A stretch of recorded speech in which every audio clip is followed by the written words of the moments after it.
Friends ನನ್ನ Excel ಶೀಟ್ನಲ್ಲಿ ಒಂದು ಈ ಥರ ಡೇಟಾ ಇದೆ ರೈಟ್, ಇಲ್ಲಿ ನೋಡ್ಕೊಳ್ಬೋದು. ಈ ಡೇಟಾವನ್ನು ನಾ ಏನು ಮಾಡ್ಕೊಳ್ಬೇಕಾಗಿದೆ, ಸಿಂಪ್ಲಿ ಪಿವಟ್ ಟೇಬಲ್ನಲ್ಲಿ ಕನ್ವರ್ಟ್ ಮಾಡ್ಕೊಂಡು ಏನು ನೋಡ್ಕೊಳ್ಬೇಕಾಗಿದೆ, ಈ ಸಿಟಿ ವೈಸು ಈ ಯಾವ್ಯಾವ ಪ್ರಾಡಕ್ಟ್ಗಳು ಸೇಲ್ ಆಗಿದಾವ ಮತ್ತು ಅವುಗಳ ಪೂರ್ತಿ ಇದು ಕ್ವಾಂಟಿಟಿ ಸೋಲ್ಡ್ ಮತ್ತು ಸ್ಟಾಕ್ ವ್ಯಾಲ್ಯೂಗಳನ್ನ ಚೆಕ್ ಮಾಡ್ಕೊಳ್ಬೇಕಾಗಿದೆ. ಓಕೆನಾ.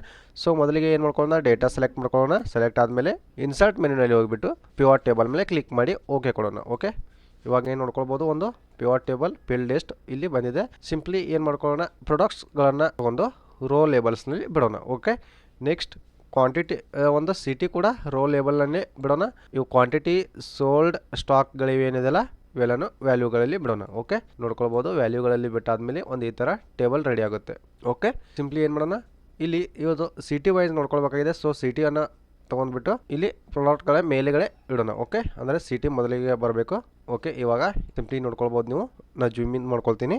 ಓಕೆ, ಸಿಂಪ್ಲಿ ನೋಡ್ಕೊಳ್ಬೋದು. ಇಲ್ಲಿ ನೋಡಿ, ಬೆಂಗಳೂರಿನಲ್ಲಿ ಲ್ಯಾಪ್ಟಾಪ್ ಸೇಲ್ ಆಗಿದೆ. ಓಕೆ, ಅವುಗಳ ಒಂದು ಟೋಟಲ್ ಕ್ವಾಂಟಿಟಿ 13 ಇದ್ವು, sold 10. Next sum of stock ಅಂತಂದರೆ ಇಲ್ಲಿ ಸೋಲ್ಡ್ ಒಂದು 10 ಆದರೆ ಟೋಟಲ್ ಕ್ವಾಂಟಿಟಿಯಲ್ಲಿ 10 ಮೈನಸ್ ಆದರೆ 3 ಉಳಿತು. ಓಕೆ, ಇದು ಸ್ಟಾಕ್. ಈ ಥರ ಡೇಟಾವನ್ನು ಅನಲೈಸ್ ಮಾಡ್ಕೊಳ್ಳಿಕ್ಕೆ ಪಿವಟ್ ಟೇಬಲ್ ತುಂಬಾ ಹೆಲ್ಪ್ ಆಗುತ್ತೆ ಫ್ರೆಂಡ್ಸ್. ಓಕೆನಾ.